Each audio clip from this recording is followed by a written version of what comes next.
Bonjour à tous et toutes et merci d'être là ce soir pour parler d'un sujet ô combien important qui est l'enfance, la place de l'enfance dans notre société, dans nos politiques publiques, de l'enfance placée, mais pas que. Quand les parents sont défaillants, l'État devient le parent par substitution de ses enfants.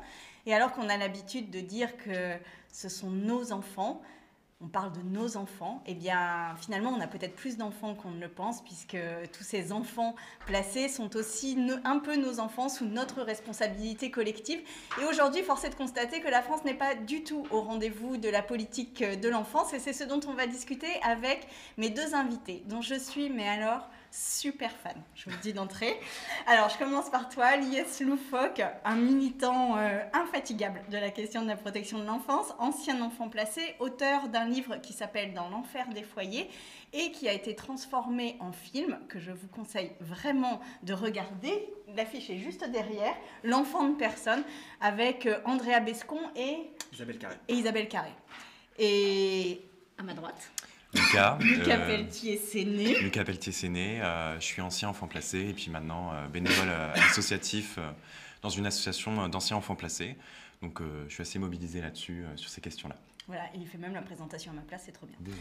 Donc je propose qu'on commence par discuter un peu de déjà quel est le constat aujourd'hui. Si vous deviez résumer un peu la situation des enfants placés, vous qui en plus connaissez ça de l'intérieur intimement, qu'est-ce que vous diriez en 3-4 phrases vraiment, comment vous résumeriez le parcours d'un enfant placé aujourd'hui? Qui veut commencer?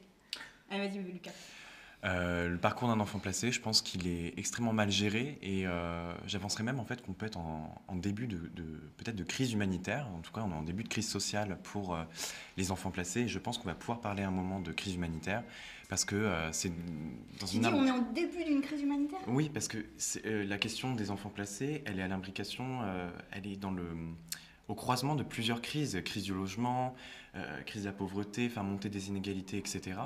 Et on remarque en fait que plus le temps passe, et c'est pire, toujours pire. Et comment dire, il n'y a toujours pas eu d'amélioration, même si à chaque quinquennat, il y a une nouvelle loi. Donc ça se dégrade, la situation se dégrade. La situation se dégrade et force est de constater que ça n'avance pas. Et même dans les propositions, il y a un manque de sérieux, je pense, de la part de certains et certaines candidates qui en fait ne parlent pas clairement du sujet de l'enfance, n'arrivent pas à le mobiliser et surtout n'en font pas une idée. C'est-à-dire on prend l'enfant comme objet, pas comme sujet de lui-même. Et après, sur toutes les questions de tout ce qui est protection de l'enfance, etc., c'est devenu un angle mort, en fait. C'est devenu un paramètre, alors que ça devrait être un sujet complet et vraiment bien ficelé dans les programmes. Oui, et puis ces enfants placés, finalement, on ne les entend que récemment. Enfin, depuis que toi, tu prends la parole, on entend un peu ce sujet-là, mais pour l'instant, c'était un sujet qui était très, très tabou, très silencieux dans la société, et on mesure quand même un peu l'avancée d'une société à la manière dont elle gère ses enfants. Donc elle les traite. Déjà, merci beaucoup Sandrine pour cette invitation. Je vais quand même dire en préambule que pour la première fois dans le cadre d'une élection présidentielle, on a des candidats et des candidates qui se saisissent enfin de ce sujet. Et je dois dire que c'est rare que je commence des interventions avec une note positive et optimiste. Souvent, en général, quand on m'invite, c'est pour parler de choses qui sont douloureuses et compliquées. C'est ce que je ferai juste après. Mais quand même souligner ça parce que je note cette amélioration et j'en suis même très heureux. Je sais que d'autres partis politiques, d'autres candidats, candidates ont également envie de se positionner sur ces thématiques et évidemment ça ne fait que servir nos intérêts et les intérêts des enfants, alors merci pour ça. Je pense que Lucas a raison, le constat est que la situation se dégrade aujourd'hui de semaine en semaine. Le confinement, le Covid n'y est évidemment pas pour rien. On a noté une augmentation conséquente du nombre d'enfants placés à l'aide sociale à l'enfance par l'autorité judiciaire, sans que le système de protection de l'enfance ne soit réellement en capacité de les accueillir. On est confronté à des situations nouvelles. Moi, par exemple, j'ai été placé à la naissance, donc dans les années en 1994. J'en suis sorti en 2012, à l'âge de 18 ans. Et il y a des problématiques actuelles que je n'avais, moi, à mon époque, par exemple, jamais rencontrées. Le placement des enfants dans des hôtels, typiquement, est une problématique nouvelle à laquelle on n'a jamais été confronté, en tout cas à ma génération. Non, mais ça, je pense qu'il y a un gros sujet autour du confinement et de la violence sur les enfants et de la gestion notamment des enfants placés, mais aussi de la violence même chez des enfants qui ne sont pas encore placés. Et je pense que là, pour l'instant, on n'a pas du tout mesuré les conséquences et les implications de cette affaire. On commence parce que le système de protection de l'enfance, vu sa fragilité, était déjà fragile avant la période de pandémie. Aujourd'hui, il est clairement détruit. Il y a plus de, le système de protection de l'enfance ne peut plus faire face aux demandes, en tout cas aux décisions de justice qui ordonnent la protection de certains mineurs. Pour exemple, à Marseille, dans les Bouches-du-Rhône, 750 enfants attendent qu'une place se libère pour pouvoir être extraits de leur environnement familial et être protégés par la puissance publique. En Alsace, c'est 300 enfants qui sont concernés par le manque de place et qui attendent eux aussi que des structures se créent pour être accueillis. Et ça, malheureusement, des exemples comme cela et des chiffres aussi dramatiques que cela, dans beaucoup de départements, ça devient une norme, ce qui n'était pas le cas auparavant. C'est-à-dire que entre le moment où le juge des enfants décide de protéger un enfant et donc de le confier au service d'aide sociale enfance, comme c'est le cas pour 170 000 enfants actuellement placés, eh bien, il peut se passer jusqu'à 1 an, 2 ans d'attente avant qu'une place se libère pour que cette protection soit réellement effective. Et on est quand même dans un pays extrêmement riche qui a été capable de débloquer des milliards d'euros pour le plan de relance, mais qui n'a pas été capable de débloquer plusieurs millions d'euros pour créer de nouveaux établissements. Enfin, moi, je juge que là, on est quand même sur un scandale qui n'est pas des moindres et qui a des conséquences extrêmement dramatiques. Je rappelle quand même, et je finirai là-dessus, que la semaine dernière, un de nos camarades, un enfant placé dans un hôtel, livré à lui-même, est décédé, est mort, comme ça a été le cas pour d'autres enfants placés, parce que justement la puissance publique n'est pas capable, foutue, de s'organiser correctement pour leur venir en aide. Et donc ces conséquences, c'est aussi la mort. Voilà. Quand on parle de 750 enfants qui sont en liste d'attente, ça veut dire concrètement qu'ils sont dans leur famille, donc dans leur famille déficiente, dans leur famille maltraitante, dysfonctionnelle, et qu'ils peuvent attendre plusieurs mois dans ces familles-là en attendant un placement. Et donc, ce sont des mois de souffrance qui ne sont pas évités à ces enfants. Alors, il y a une première question que j'ai vue passer tout à l'heure, je ne me souviens plus du pseudo, qui était comment sont recrutées les familles d'accueil et quels sont les critères de sélection de ces familles d'accueil et quel est l'accompagnement de ces familles d'accueil. Est-ce que vous pourriez nous parler, vous, des familles d'accueil que vous avez rencontrées et du problème que l'on a aujourd'hui et comment on pourrait réformer ça ? Alors moi j'ai été placé dans le 29 dans le Finistère et j'ai eu plusieurs familles d'accueil. J'ai surtout eu des très bons liens avec ma dernière famille d'accueil et elle m'avait expliqué qu'elle avait eu une formation de 2 ans pendant laquelle elle peut accueillir des enfants et après elle a plusieurs autres formations pendant qu'elle a son droit de travailler en tant qu'assistante familiale. Mais elle explique bien qu'au niveau de sa formation, il y a des choses qui manquaient ou des choses un peu trop peut-être stéréotypées, etc. Et que des fois, des travailleuses comme elle, en fait, pouvaient peut-être prendre à la lettre ce qu'on leur avait dit, c'est-à-dire, tiens, l'enfant, il réagit comme ça parce qu'il y a écrit dans mon cours qu'il va réagir comme ça. Ça peut amener des fois à des situations un peu compliquées. Mais comment elles sont recrutées, ces familles d'accueil Alors, ces familles, elles sont recrutées... Moi, de ce que j'ai pu voir, en tout cas dans mon département, ça s'adressait surtout à des personnes ayant des moyens, ayant une vie stable, classe moyenne, peut-être classe moyenne supérieure, et environ 50 ans. Et il n'y a pas d'ouverture, déjà il n'y a pas d'ouverture aux couples homosexuels, et en plus, la prévention, enfin, on va dire la publicité pour s'engager dans ce métier-là, elle se fait surtout auprès de femmes de 50 ans, et les hommes sont un peu moins encouragés à aller dedans, et surtout d'un certain niveau social. Moi, j'ai déjà rencontré une famille d'accueil relais, c'est-à-dire c'est une famille d'accueil chez qui on va quand notre famille d'accueil part en congé salarié. Et c'était une femme en fait qui n'était pas très riche non plus, et je me suis dit en allant chez elle, je suis sûr qu'elle va pas tenir, et en fait c'est ce qui s'est passé, c'est que avec tout l'investissement qu'on doit faire, et surtout le salaire qui n'est pas assez élevé, il y a de la poche de l'épargne, on va dire, voilà, qui rentrent en jeu. Alors, juste pour dire quand même que le statut de famille d'accueil, c'est un statut salarié, que les personnes doivent donc ne pas avoir d'autre travail pour accueillir ces enfants, et que c'est un des sujets d'ailleurs, puisque ça veut dire qu'il faut se consacrer à ça. L'une des nouveautés, et c'est aussi ce qui participe au constat qu'on peut faire avec Lucas sur l'échec total de notre système de protection de l'enfance, c'est qu'aujourd'hui, on connaît une grave crise de pénurie dans le métier de famille d'accueil. On a, sur les 4 prochaines années, 40% d'entre elles, parce que c'est majoritairement des femmes, Lucas l'a rappelé, qui vont partir à la retraite sans être remplacées. 40% de familles d'accueil. Pourquoi tu dis sans être remplacées? Parce qu'il y a une crise des vocations, il y a une pénurie de recrutement, le métier n'intéresse que peu de monde et les conditions pour pouvoir l'exercer sont extrêmement restrictives. Tu l'as dit, tu ne peux pas cumuler cet emploi de famille d'accueil avec une autre activité professionnelle, ce qui fait que tu es totalement dédié à l'accueil des enfants placés chez toi.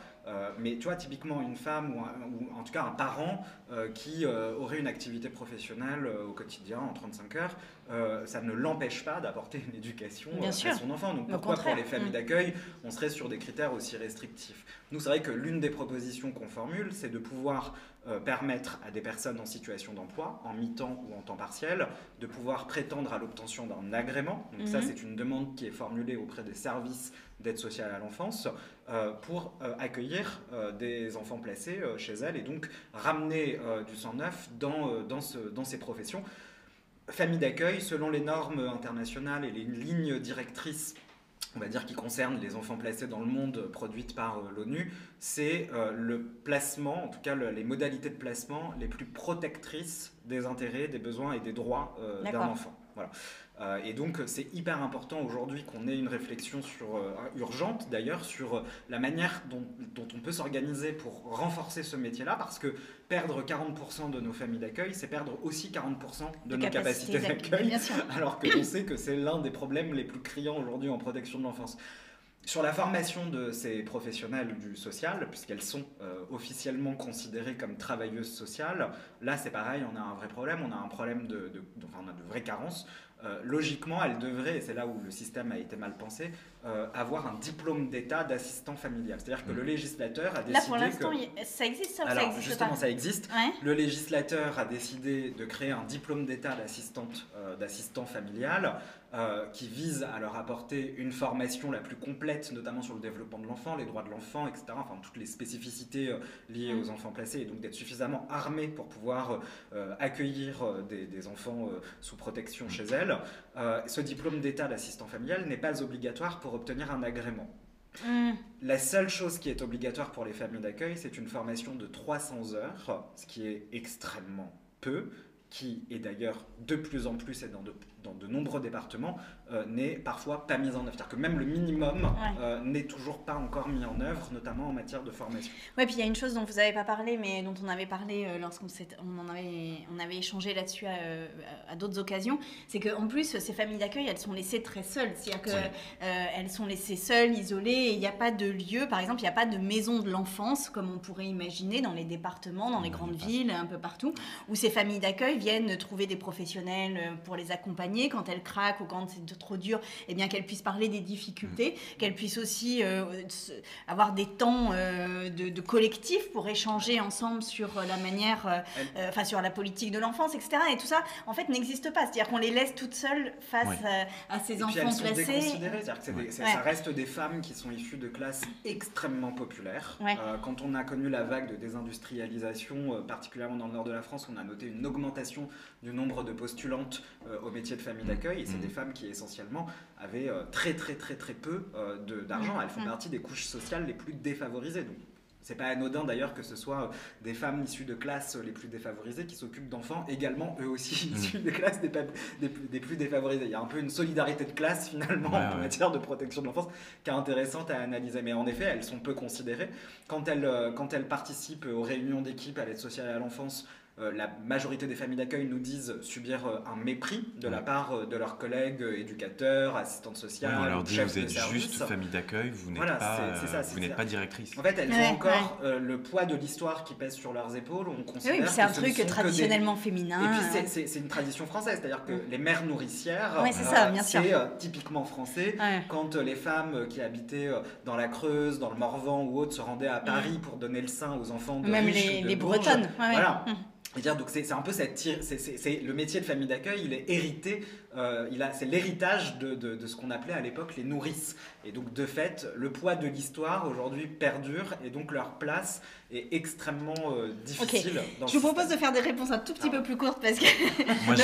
Attends, pardon, je te donne la parole juste après, mais il y a Écolo Antricide qui dit un encadrement digne et sécure, on en est loin. Bon, peut-être qu'on peut se dire quand même que ce serait une des premières propositions à porter très fortement et l'idée est de la porter dans cette campagne présidentielle, outre le sujet de l'enfance et de la protection de l'enfance, le fait que ces familles d'accueil, qui sont quand même des professionnels en première ligne, qui ont été les fameux premiers de corvée pendant la crise du Covid, soient massivement revalorisés, que leur rôle, leur place et leur accompagnement soient une priorité.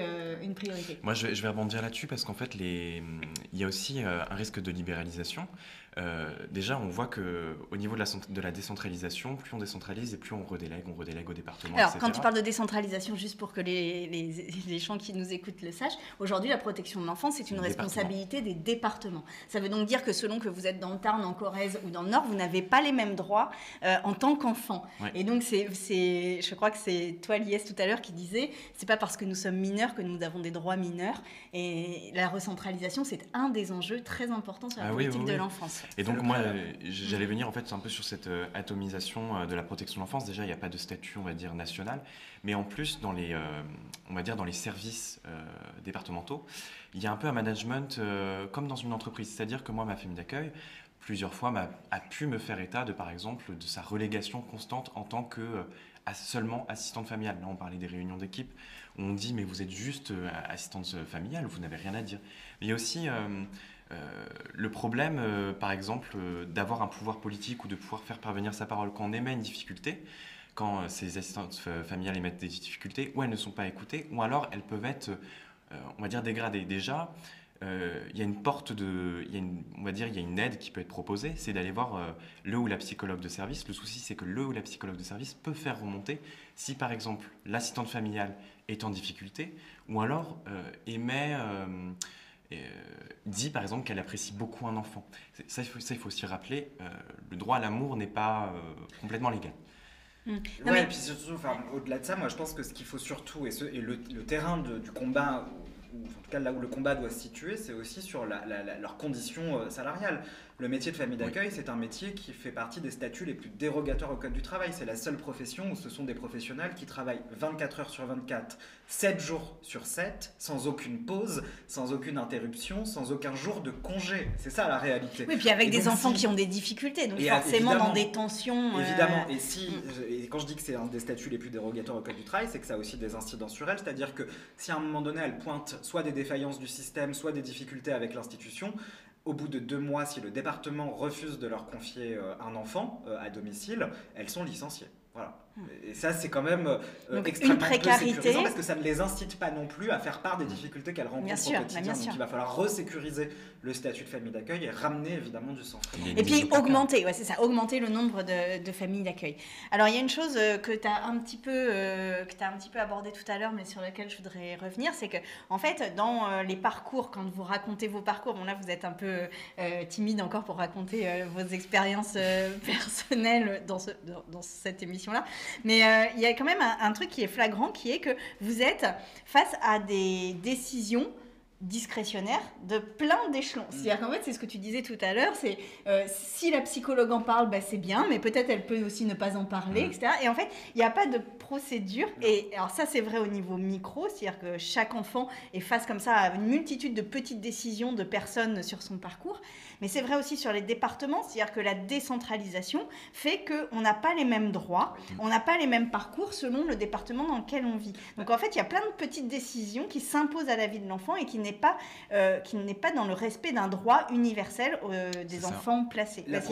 Pour faire très court là-dessus, parce que je pense qu'on pourrait en parler pendant des heures sur les subtilités de la décentralisation et son impact, mais nous, ce qu'on propose de manière très concrète, c'est la désignation systématique, en tout cas l'assistance systématique de tous les enfants placés sans condition par un avocat. Et ça nous est refusé actuellement. C'est-à-dire que c'est une ça, c'est pas autorisé. Non, c'est-à-dire que le Code civil ne le permet pas. En tout cas, les critères qui permettent la désignation systématique d'un avocat pour un enfant placé, ils sont de l'ordre de 2. Il y a d'abord le principe, enfin, le critère de discernement, c'est-à-dire qu'il faut que l'enfant soit reconnu comme discernant. C'est une notion juridique qui s'interprète différemment d'un magistrat à l'autre, qui est extrêmement floue et complexe à aborder, d'autant qu'on peut être discernant à 6 ans sur certains points, tout comme à 14 ans, on peut ne pas l'être sur un certain nombre de sujets, donc c'est complexe. Et le deuxième critère, c'est que l'enfant discernant donc fasse lui-même la demande d'être assisté par un avocat. Donc c'est le maître à Sachant que par exemple dans les divorces de parents qui sont pas défaillants, les enfants ont droit à un avocat s'ils le demandent. Ouais, par tout exemple. À fait. Donc c'est dérogatoire du droit aussi. C'est exactement ça, et surtout que l'avocat est obligatoire au pénal pour tous les enfants, quel que soit leur âge, mais il ne l'est pas au civil. Donc si tous les enfants placés avaient la possibilité d'être assistés par un avocat, ça leur permettrait d'avoir un interlocuteur vers lequel ils peuvent se tourner pour à la fois dénoncer les violences institutionnelles qu'ils peuvent subir, que ce soit en foyer ou en famille d'accueil, pour permettre aussi aux juges des enfants d'avoir un point de vue extérieur à celui de l'aide sociale à l'enfance, notamment en ce qui touche au maintien des liens avec sa famille biologique.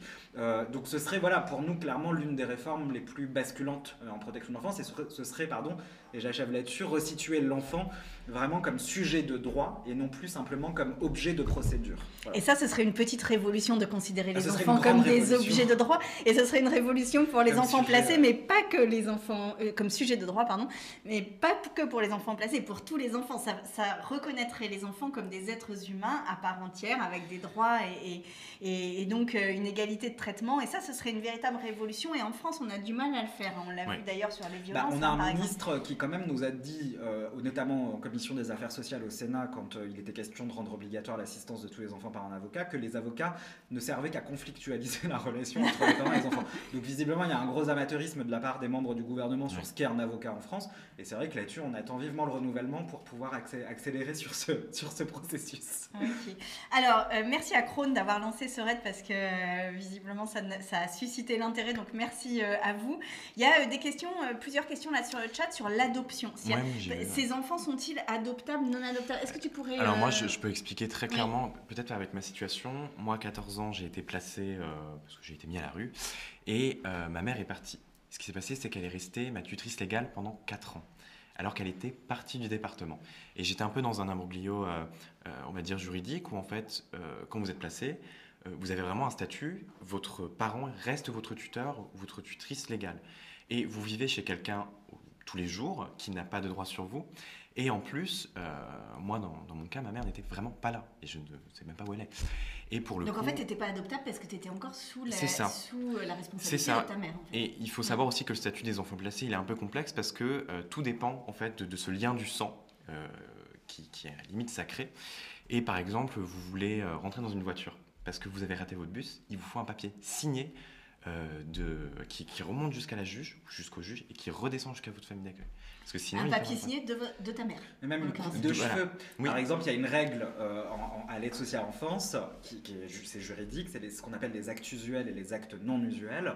Si une famille d'accueil veut couper les cheveux d'un enfant placé, il faut qu'elle s'assure que la coupe de cheveux ne modifie pas son visage, auquel cas elle devrait demander l'autorisation au titulaire de l'exercice de l'autorité parentale. Donc on est de toute façon sur des règles absolument absurdes qui viennent handicaper le quotidien de nombreux enfants placés, même pour les sorties scolaires. Moi, le nombre de fois où j'ai pas pu aller en classe verte ou en colonie de vacances parce que ma mère malade était hospitalisée en psychiatrie et donc ne pouvait pas signer les papiers, c'était très récurrent, je veux dire. Et ça, c'est des situations qui nous marginalisent aussi dans notre enfance, qui nous coupent de liens sociaux qui sont fondamentaux dans notre construction avec les autres.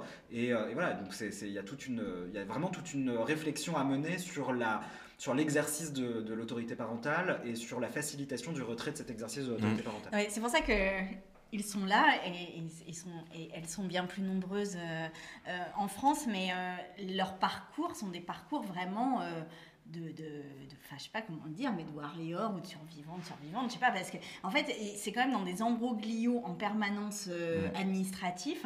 Oui. Et en fait, j'ai l'impression que la vie d'un enfant placé, c'est de gérer de l'administratif et d'essayer de se dépatouiller dans un système administratif qui lui est sinon hostile, du moins qui se protège lui-même avant de protéger l'enfant, en fait. Oui, mais parce que les lois, les règles ont été écrites par des adultes et n'ont pas été pensées pour les enfants. Voilà. Ouais, c'est ça. Ouais.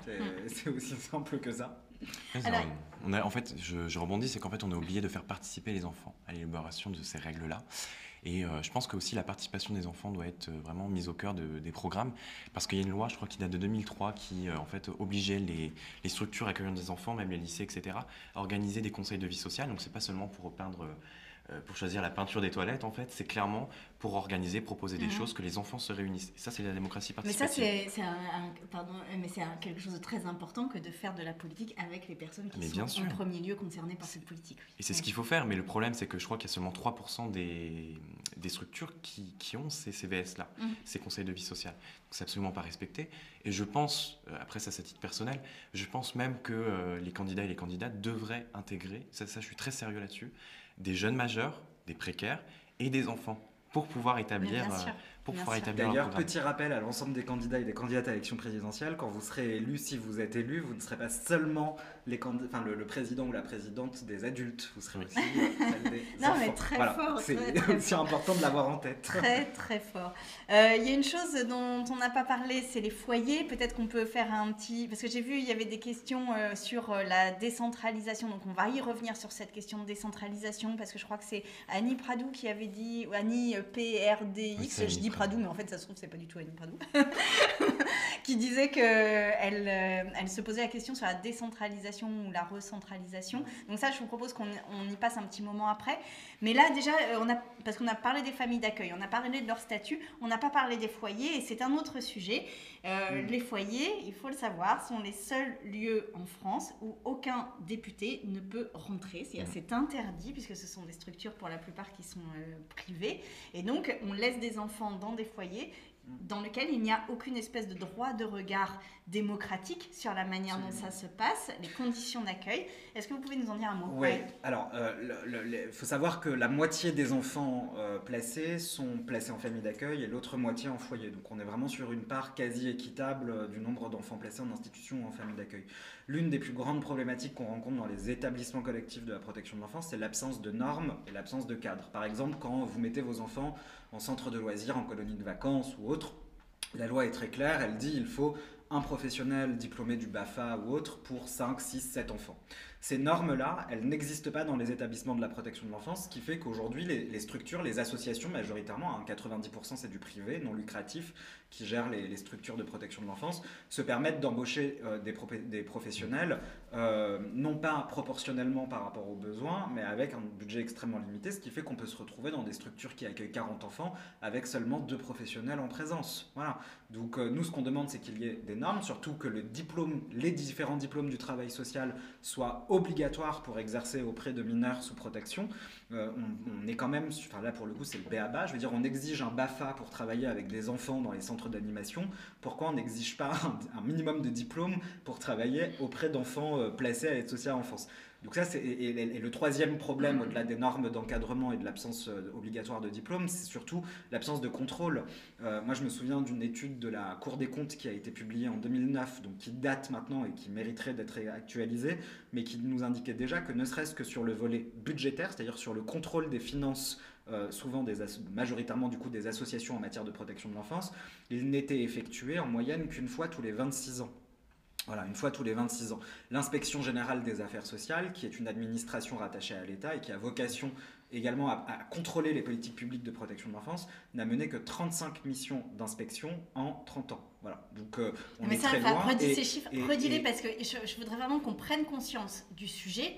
Parce que c'est un scandale. Tu disais que c'est une crise humanitaire, mais là, c'est un scandale d'État. Redis les chiffres sur le contrôle des structures. Eh ben, la Cour des comptes, sur l'aspect purement budgétaire, nous indique que les contrôles en matière de finances ne sont effectués qu'en moyenne une fois tous les 26 ans. Voilà. Une fois tous les 26 ans. 26 ans pour être contrôlés sur les aspects budgétaires. Et en matière de contrôle, on va dire plus aspect sécurité de l'enfant, etc., protection et qualité de cette protection, l'inspection générale des affaires sociales n'a mené que 35 missions d'inspection en 30 ans. On a 35 missions d'inspection en 30 ans, c'est incroyable. Dans 35 départements, alors qu'il y a 101 départements en France. Donc à ce rythme-là, il faudrait attendre encore 60 ans pour contrôler l'ensemble des politiques publiques de protection de l'enfance en France métropolitaine et dans les Outre-mer. Donc c'est, oui, en effet, un scandale. Et donc l'avocat d'enfant, pour nous, c'est aussi pour ça qu'il était important. C'est parce qu'il aurait permis, au-delà d'avoir une instance nationale de contrôle, en tout cas un interlocuteur dédié uniquement à l'enfant pour qu'il puisse parler. Mais on demande quand même, malgré tout, un contrôleur général des lieux de placement, au même titre qu'existe le contrôleur général des lieux de privation et de liberté qui a comme mission d'inspecter la sécurité dans les prisons ou dans les hôpitaux psychiatriques ou dans les centres éducatifs fermés qui sont des prisons pour enfants. Et donc ça, en plus, est soutenu à la fois par la défenseur des droits mais également par la contrôleuse générale des lieux de privation et de liberté, qui sont favorables à ces revendications-là et qui ont jugé que d'ailleurs la situation le nécessitait, mais les pouvoirs publics s'y refusent. C'est-à-dire que là, il y a une loi qui est votée d'ailleurs là, dans 15 minutes, à peu près un peu moins, au Parlement. Ne votez pas. S'il y a des députés qui nous écoutent, vous vous abstenez sur cette loi, d'accord? Voilà, vous abstenez. Attention, c'est très bien, on ne vous en voudra pas du tout. Et dans le cadre de la loi qui sera votée là, dans 15 minutes à l'Assemblée nationale, nous, on avait réussi à obtenir en première lecture à l'Assemblée nationale qu'il y ait un droit pour les parlementaires de se pointer de manière inopinée dans les structures de placement pour rencontrer les enfants placés, les professionnels et vérifier. Peut-être que tu pourrais rappeler comment les contrôles sont faits aussi. Voilà. Mais non, mais tu vas le rappeler. Voilà.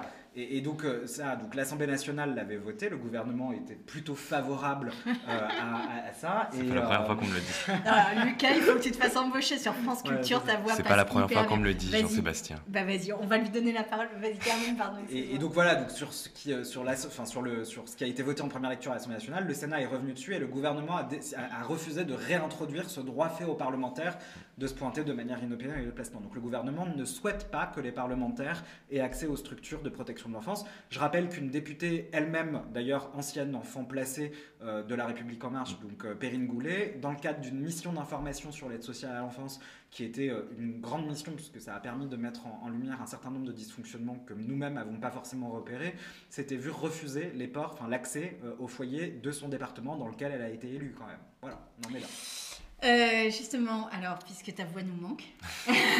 Sur les contrôles, les départements en fait peuvent faire des contrôles chez des assistantes et assistants familiaux et dans les foyers, mais ça se fait d'une certaine manière. C'est-à-dire il y a un courrier qui est envoyé quelques semaines avant pour dire nous passerons à ce moment-là, et ce qui fait qu'on a le temps de bien ménager les gamins et de leur dire vous ne dites pas ce qui se passe. Et autre chose sur les maltraitances aussi qui peuvent aussi survenir. Moi, j'ai jamais été placé en foyer. Ça, faut le savoir que moi, on m'a demandé quand je suis passé devant la juge. Qu'est-ce que tu voulais faire? Est-ce que tu vas aller en foyer ou en famille d'accueil? J'ai tout de suite répondu famille d'accueil. Jamais j'irai en foyer parce qu'on m'avait déjà raconté quand j'étais enfant ce qui s'est passé et je ne voulais absolument pas y aller. Et ce qui s'est passé, désolé, je viens de perdre ce que je veux dire. Bah écoute, tu vas juste te remémorer, mais... sur les maltraitances. Oui, pardon. Pour rebondir vite fait, juste dans la loi quand même, il n'est pas fait état d'une obligation de contrôle, mais d'évaluation interne et externe. Donc on ne parle même pas de contrôle, dans le jargon on parle d'évaluation. Voilà.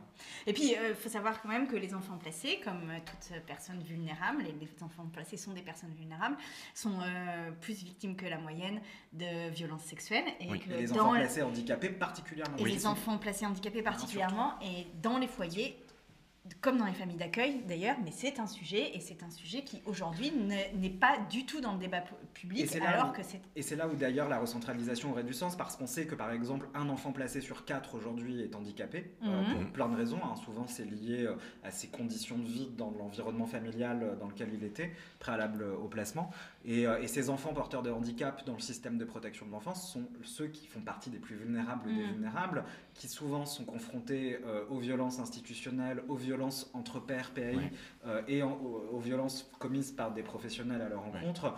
Et ce sont ceux pour lesquels les délais d'attente pour pouvoir être soignés, notamment dans les centres de psychotrauma ou dans les CMPP, les centres médico-psychologiques, donc qui sont des services publics de pédopsychiatrie, et bien dans certains territoires, les délais d'attente entre le moment où on demande cette prise en charge et le moment où elle est effective, c'est 2 ans. Voilà.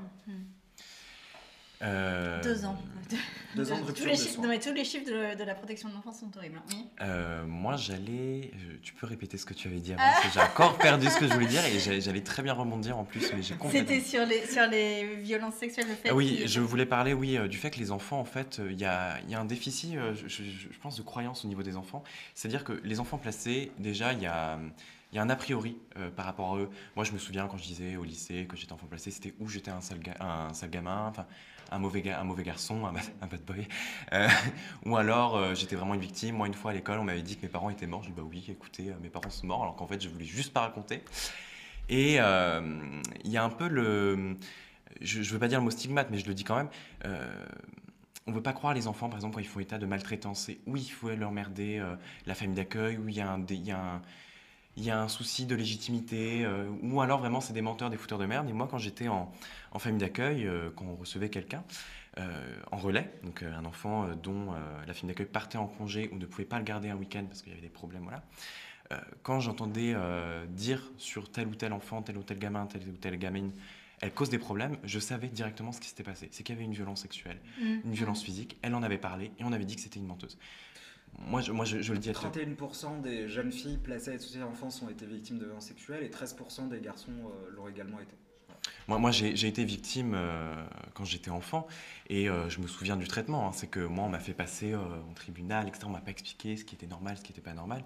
Et surtout, on a délégué à ma mère, qui avait été jugée défaillante, cette charge d'aller au tribunal et par un filon pas très sain, celui de l'argent. On avait dit, s'il y a une amende, quelque chose comme ça, il pourra avoir de l'argent. Donc il y a aussi un manque de prise en charge et de considération de ce genre de problématique. Quand ça se passe en placement, c'est à l'institution de le prendre en charge.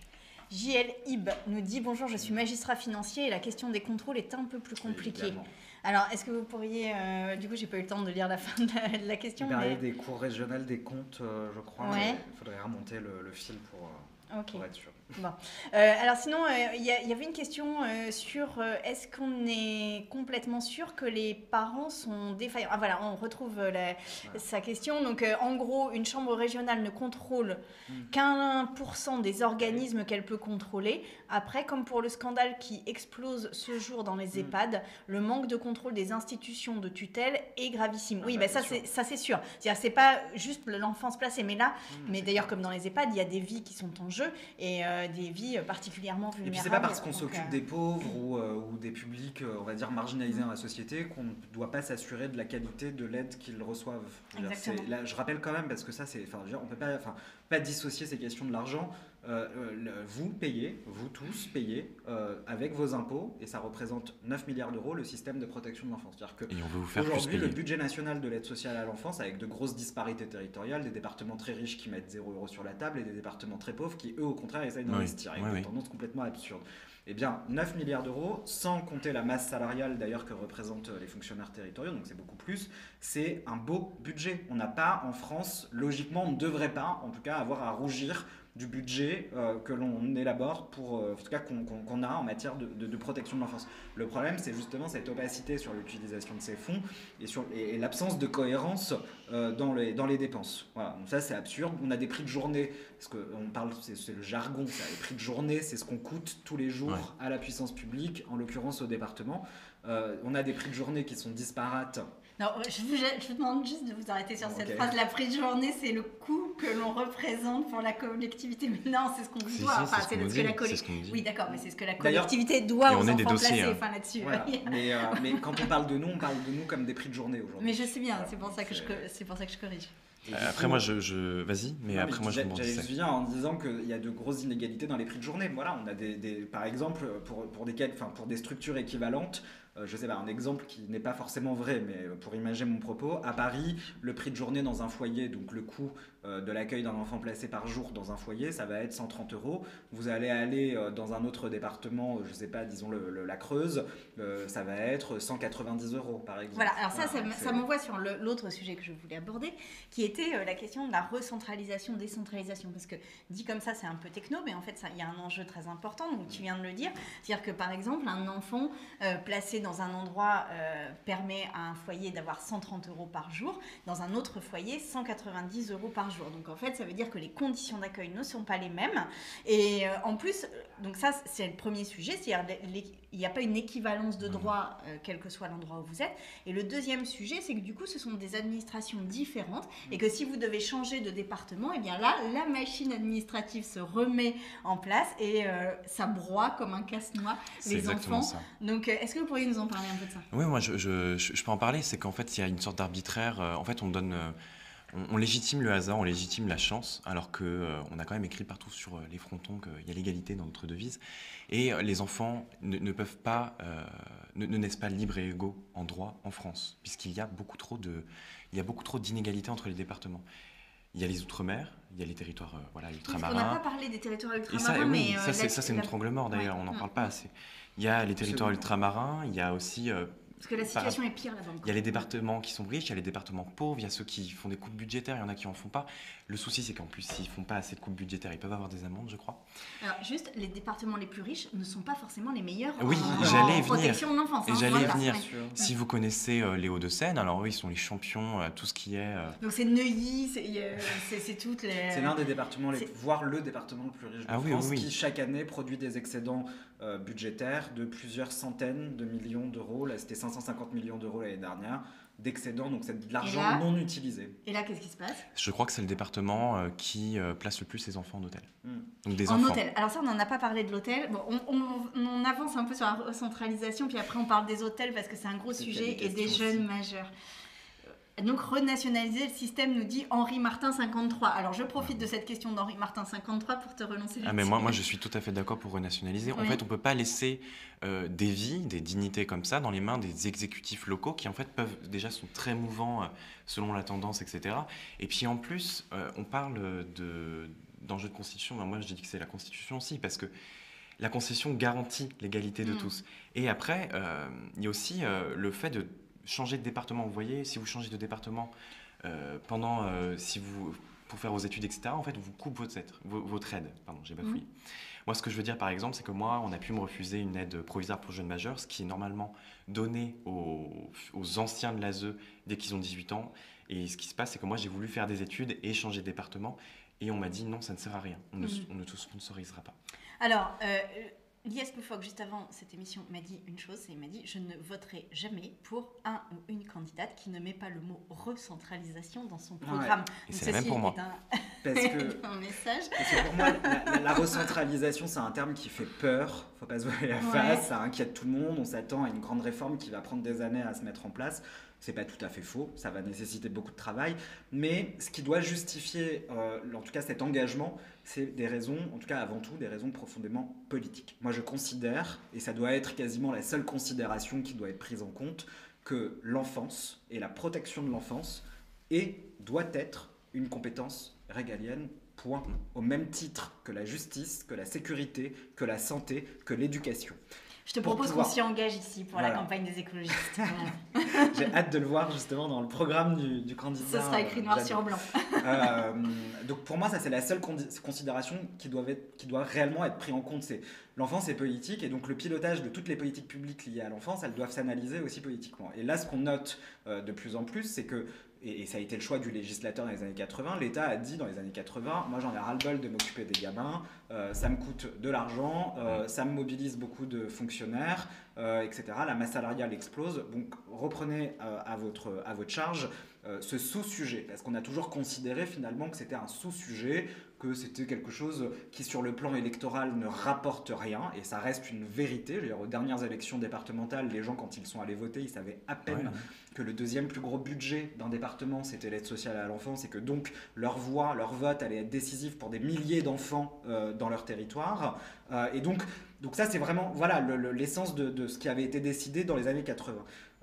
Aujourd'hui, on note qu'on ne peut plus continuer comme ça parce que toutes les propositions d'amélioration du système de protection de l'enfance nécessitent qu'on aille toquer, non pas à la porte d'un interlocuteur, mais de 100 interlocuteurs différents. Lucas l'a dit, il y a un principe constitutionnel de libre administration des collectivités territoriales qui nous empêche aujourd'hui de leur imposer un fonctionnement, un budget, etc. etc. Donc c'est très compliqué de faire évoluer le dispositif de protection de l'enfance pour cette raison, et c'est pour ça que la recentralisation est le préalable à toute réforme structurelle du dispositif de protection de l'enfance. Ça ne sera pas une solution miracle, parce que derrière, il faudra réfléchir à sa déconcentration. Donc c'est la présence, on va dire, de l'État dans les territoires, parce qu'il faut maintenir malgré tout une forme de proximité avec la population. Mais en tout cas, ça permettra au Parlement de se réapproprier finalement une part de la narration en matière de protection de l'enfance, et surtout de pouvoir voter et donc s'exprimer au nom du peuple sur ce que doit être politiquement la protection de l'enfance en France, donc avec des budgets qui vont avec. Aujourd'hui, les budgets sont votés à une échelle locale. Le Parlement ne s'exprime pas sur les budgets en matière de protection de l'enfance, alors que ce sont des débats qui traversent la société tout entière, qui prennent de l'ampleur aujourd'hui. On a vu avec le MeToo inceste notamment, on n'a quasiment pas parlé de la protection des enfants actuellement victimes d'inceste, mais surtout des soins qu'ils devraient recevoir, parce que le Parlement ne peut pas voter de budget là-dessus. Voilà, donc on est bloqué avec ces freins institutionnels. Donc ça permettrait en tout cas de redonner ce pouvoir-là et d'homogénéiser le dispositif dans son entièreté, avec l'introduction de changements que nous préconisons. Et d'ailleurs, si on en vient à parler de recentralisation aujourd'hui, c'est pas anodin, c'est surtout parce qu'il y a eu une émergence de la parole de personnes qui ont été placées et qui ont permis aussi de faire prendre conscience d'un tas de difficultés dans le système et de violences notamment, et que donc la question de cette réforme, en tout cas d'une réforme beaucoup plus profonde, s'est imposée par ce biais-là. Donc c'est logique que Pardon, et juste parce que j'ai plein d'arguments sur la recentralisation, mais l'autre argument quand même qu'il faudrait mettre en avant, c'est qu'il faut arrêter de faire croire que les enfants placés, on ne les voit qu'à l'aide sociale à l'enfance. Tous, partout, vous connaissez une personne qui a été placée à l'aide sociale à l'enfance. Là, on est 770 000, mais c'est des millions et des millions en France qui ont été placés à un moment donné. Et ces enfants, vous les retrouvez, je finis parce que c'est un sujet qui est quand même important pour que les gens comprennent l'enjeu, mais ces enfants, vous les retrouvez à l'éducation nationale, vous les retrouvez parfois même dans les services de soins, dans les établissements pour personnes handicapées, vous les retrouvez à la justice parce que ce sont des décisions de justice. Donc tout aujourd'hui, tout ce qui touche, tout ce qui contribue en tout cas à organiser la vie, le quotidien d'un enfant placé, dépend du pouvoir régalien. La seule chose que les départements font aujourd'hui, c'est payer. Voilà, c'est payer pour appliquer des décisions de justice. Donc récupérons une marge de manœuvre en recentralisant et en ayant un grand ministère en charge de ces questions avec une administration forte. D'ailleurs, nous, ce qu'on propose si un jour on arrive à recentraliser la protection de l'enfance, parce que j'ai vu une question sur la PJJ, la protection judiciaire. Vous avez vu, il est impossible à couper en fait. Non mais c'est pas ça, mais c'est qu'on parle rarement de décentralisation dans les du coup, débats. Ça renvoie à un autre sujet qui est qu'en fait... C'est qu'on a un vrai programme derrière, c'est pas une mesure comme ça qui arrive comme un cheveu dans la soupe. Surtout, en fait, cette chose-là, cette politique-là d'enfant et de la politique de l'enfance est tellement peu abordée, est tellement peu connue, qu'en fait, il y a tellement de choses à dire que ça va être très difficile de faire le tour en une heure. Et donc, il va falloir qu'on change un peu, qu'on trie un peu les sujets, mais peut-être que toi, Moi, je peux essayer de condenser, c'est que de toute façon, il y a un enjeu de solidarité nationale et que de toute façon, on ne va pas pouvoir laisser les départements gérer ça tout seuls. La solidarité nationale doit aussi se faire pour les enfants, pour avoir une justice entre les générations, et que de toute façon, il va bien falloir dire aux Français et aux Françaises qu'il y aura peut-être, les impôts seront peut-être fléchés là-dessus, peut-être des cotisations, etc. Mais moi, quand je serai plus grand, moi, je ne veux pas laisser la prochaine génération des gamins là, avec qui j'ai grandi, être dans la merde dans laquelle je suis aujourd'hui. Moi, ce que je veux, c'est... Je ne vais pas être travailleur social, parce que je vais pleurer tous les jours. Mais par contre, ce que je peux faire, c'est agir avec la solidarité nationale, qui est un socle de la République. C'est-à-dire que, via mes impôts, via mes cotisations, je veux que ce soit fléché là-dedans. Et ça, il va falloir le redire, c'est qu'avec la recentralisation, on peut gérer ça avec cette administration. Ok. Alors, il y a Henri Martin, 53, qui dit qu'il sera un excellent ministre pour la cause. Je suis bien d'accord avec Henri Martin, 53. Les deux, d'ailleurs. Et donc, on va pouvoir avoir une vraie politique de l'enfance quand Yannick Jadot sera élu président de la République, puisque... c'est ça l'objectif. Alors, il y a une chose... sur les mineurs isolés, d'ailleurs. Voilà, il y a 3 choses dans le chat là, qui sont apparues et qu'il faut absolument qu'on aborde, mais le temps avance. Il y a les mineurs isolés. Donc, c'est Yoshiro qui dit les mineurs isolés sans papier, des oubliés de l'ASE. Il y a une question sur les hôtels, parce que moi, je veux absolument qu'on parle des hôtels, parce que l'enfant qui s'est suicidé, c'est... Les deux sont Voilà. Et puis, la 3e chose, c'est sur les majeurs. C'est-à-dire, qu'est-ce qui se passe quand on est à 18 ans ? Allez, on commence par les mineurs, les étrangers, les mineurs isolés sans papier. Qu'est-ce qui se passe pour eux? Comment on gère et comment on se substitue aux parents en France sur les mineurs isolés? Et là, ça va pas être très gai. Non, c'est sûr que c'est pas très gai. Le parcours d'un mineur isolé qui arrive sur le territoire français, c'est un parcours du combattant. Il doit se battre pour être protégé.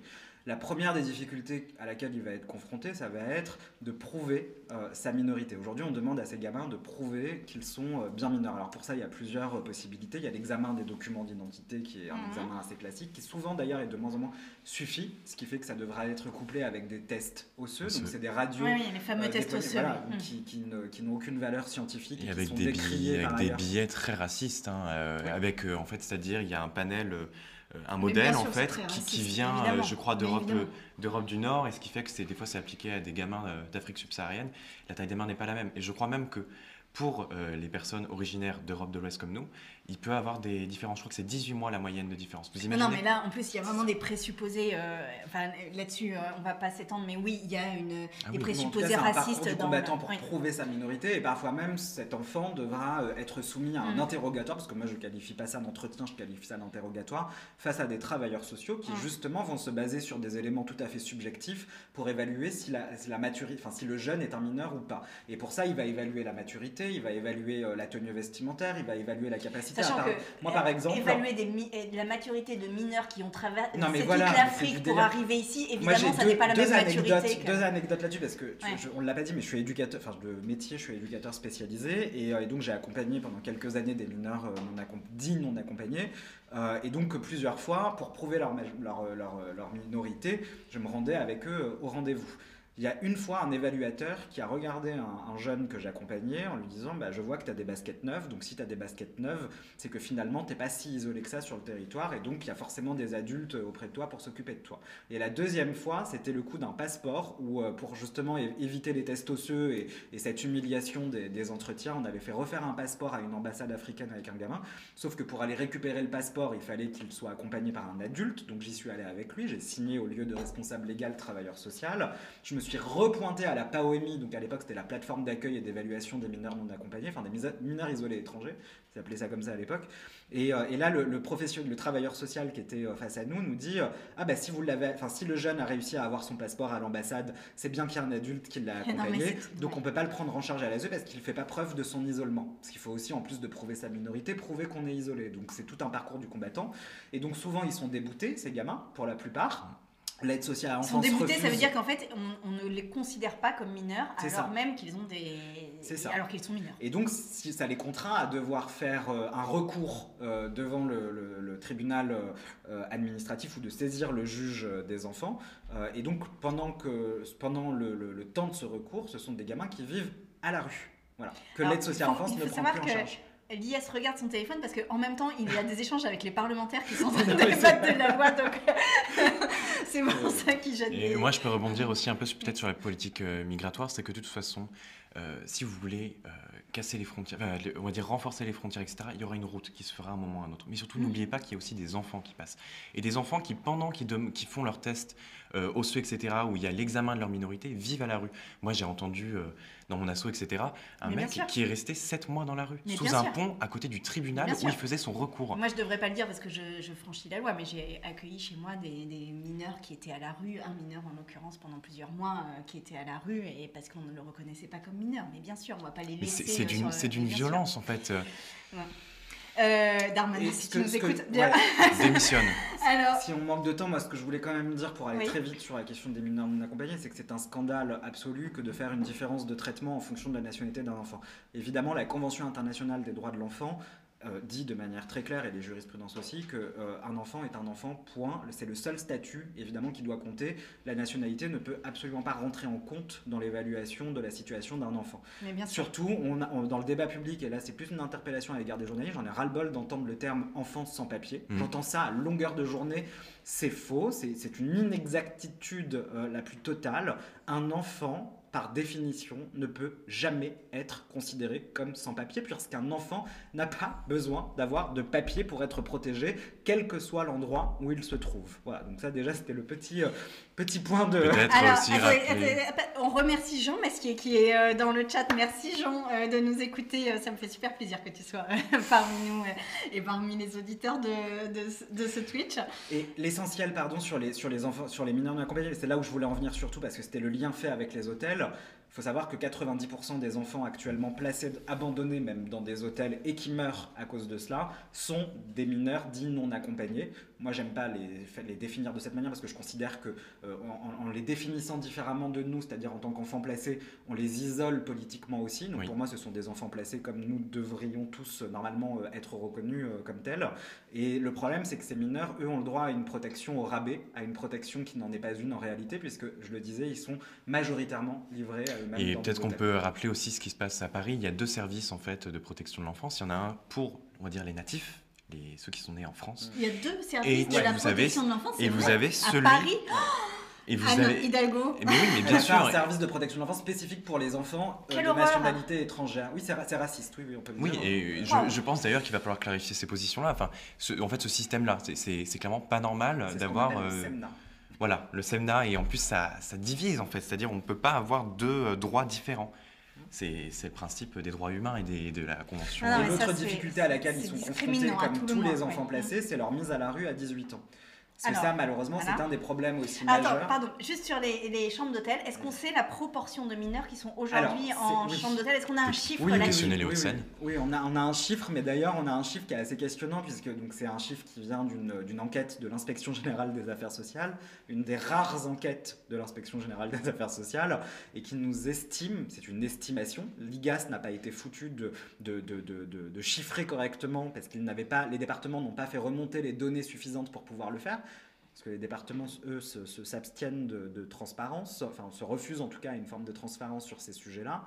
Mais l'IGAS nous dit qu'il y a actuellement entre 7 500 et 10 000 enfants placés, abandonnés dans des hôtels. Alors, quand on dit 7 500 à 10 000 enfants, qu'on se représente bien, si vous avez des enfants, ce sont des mineurs, d'accord, qui sont dans des hôtels. Ils n'ont pas de visite tous les jours. C'est-à-dire qu'il n'y a pas d'éducateur, il n'y a pas de suivi, d'accompagnement, ou de manière très sporadique et très distanciée dans le temps. C'est-à-dire qu'on laisse des enfants, on laisse des jeunes femmes, des jeunes filles, on laisse des jeunes hommes dans des chambres d'hôtel, souvent des chambres d'hôtel d'ailleurs un peu miteux, et délabrés, seuls.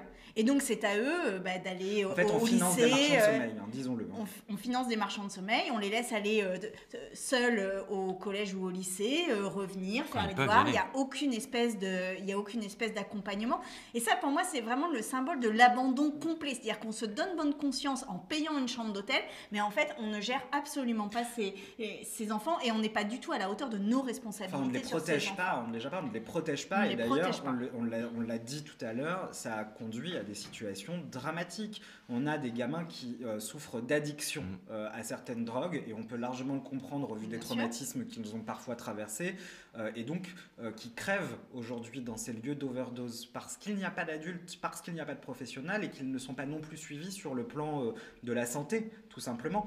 Et on a de la prostitution, parce que c'est un sujet aussi qui, moi, m'inquiète fortement, où l'aide sociale à l'enfance, c'est-à-dire les départements, la puissance publique, finance des marchands de sommeil que sont certains hôtels, où ils savent pertinemment que des gamines qu'ils vont placer là-dedans vont être prostituées.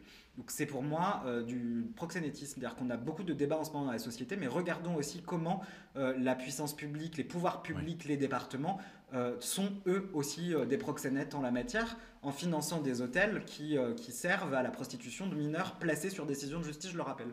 Alors moi, je vais revenir aussi sur un point, c'est que les enfants placés, de toute façon, sont considérés comme la propriété de personne.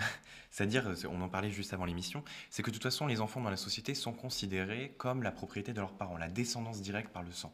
Et ça, l'idée du sang, elle est hyper prégnante. Et on le voit d'ailleurs à droite où on idéalise la famille nucléaire, etc. Mais pour les enfants placés, j'ai l'impression que c'est un peu des des enfants de seconde zone, des enfants un peu plus miteux, vous voyez. Oui, mais ça aussi, c'est un les héritage enfants- de l'histoire. Hein. c'est les enfants Lidl. C'est les enfants illégitimes, c'est les enfants. C'est ça. C'est issu de cette histoire-là, les enfants des. Et ce que je veux dire, c'est que cette Des bonnes attention-là aussi, hein, est toujours moins, il y a toujours moins d'attention envers ces enfants, et que ça devient jamais un sujet. Et sur le traitement de l'État ou des départements, etc., on le remarque, puisque de toute façon, il y a clairement une atomisation de tout. C'est-à-dire, par exemple, le traitement des enfants placés et de ces enfants vulnérables, même des exilés, pour moi, ça présuppose ce qui va arriver. Moi, je prends l'exemple du T2A pour les infrastructures médico-sociales. Le T2A, c'est la tarification à l'acte. Où les travailleuses et travailleurs sociaux sont aussi soumis au T2A. Et je pense, je pense que ça peut présupposer ce qui peut se passer pour les traitements futurs des enfants placés. Et je reviens encore sur les hôtels, c'est que ça a été légalisé par la loi qui arrive. Bon, il fallait bien légaliser peut-être une pratique pour mieux l'encadrer, mais ça n'a pas remis en question, on va dire, le gros turnover qui va arriver chez les travailleuses, chez les assistantes sociales, et le manque de financement en fait. Et dernière chose, j'ai vu passer que recentraliser, ce serait donner le pouvoir à Pécresse ou à Macron sur le destin des enfants. Sur le peu de départements de gauche qui restaient, j'aimerais bien que les départements de gauche aussi prennent leurs décisions. Oui, parce que je viens d'un département PS. S'il y a bien, pour le coup, un sujet sur la gauche, sur lequel la gauche a vraiment abandonné depuis très longtemps, c'est la protection de l'enfance. Voilà. Les dirigeants départementaux de gauche, parfois, et souvent d'ailleurs, ne font pas mieux que leurs collègues de droite. Moi, je vous invite vraiment à analyser, si vous avez des présidents ou des présidentes de départements de gauche, à analyser vraiment leur manière de fonctionner sur ces politiques publiques et surtout les moyens qu'ils y consacrent. Ils deviennent gestionnaires de dossiers. De toute façon, quand l'État devient gestionnaire, tout ça, l'État social est cassé. Il faut redémarrer avec un État social, avec la solidarité nationale, et arrêter de passer par une logique de dossier et passer par une assistante de service social et passer par une logique de dignité. On parle d'enfants, on parle de personnes complètes. Voilà. Alors, on arrive à la fin de cette émission. Il y a encore 10 000 sujets à aborder. C'est super frustrant. Donc, ce que je vous suggère déjà, c'est de lire le livre de Liès Loufoque, Dans l'enfer des foyers, de regarder le film qui est derrière moi, qui s'appelle L'enfant de personne. Ce film est magnifique, mais vraiment, il est superbe et merci Liès d'avoir écrit ce livre, et les acteurs et actrices sont excellents dans ce film, et vraiment ça dit le parcours de ces enfants, et vous verrez, c'est pas misérabiliste, c'est très politique, au contraire, c'est quelque chose qui dénonce la politique avec un grand P, c'est-à-dire ça dénonce politiquement ce qui se passe dans la vie concrète des enfants. Et en tous les cas, cette émission, j'en suis très fière et très heureuse, et vraiment très heureuse de vous avoir reçu, même si c'est frustrant, parce que j'espère vraiment que vous aurez compris une chose, c'est que c'est une priorité. Voilà, c'est qu'on ne peut pas mettre ça en bas d'une pile en 50e position. Et c'est pour ça qu'on va le porter. Il n'y aura aucune révolution sans les enfants en France. Voilà. Il n'y aura aucune révolution. Il faut pas Peut-être oublier... un petit mot de la fin, juste, mais un mot. Si j'ai un mot à dire, c'est puissance, parce qu'il ne faut pas oublier que nous, on a gagné en puissance, cette génération qui a pu vivre des choses vraiment injustes. Moi, j'ai des personnes dans ma vie, mes sœurs, en fait, à qui je pense à chaque fois que j'avance, et je me dis que de toute façon, si je m'engage, c'est aussi pour elles. Donc, s'il manque quelque chose dans votre programme, s'il manque quelque chose dans votre discours, s'il manque quelque chose, nous, on sera là. Parce que nous, on est puissants et on sait construire un récit. Mais par contre, si vous n'êtes pas au rendez-vous, moi, je penserai à ma sœur. Et alors là, je pense que ça va me blesser aussi. Je prendrai. Ok. Yes. Non, moi, en mot de la fin, j'ai commencé par une note optimiste. J'aimerais finir aussi par une note optimiste. Donc, je me dis que c'est... moi, je mesure en disant maintenant le pas immense que l'on fait, que l'on a fait, où on a réussi quand même à vous atteindre, les partis politiques, à faire en sorte que vous nous écoutiez, que vous proposiez. Et donc j'ai hâte, je le répète, de lire le programme du candidat Jadot en matière de protection de l'enfance, et j'espère qu'il sera très vite publié pour qu'on puisse le comparer à ceux des autres candidats et candidates, et essayer d'éclairer les citoyens et les citoyennes sur quel sera le programme le plus protecteur des enfants dans le cadre de cette élection. Et vous verrez, vous ne serez pas déçus.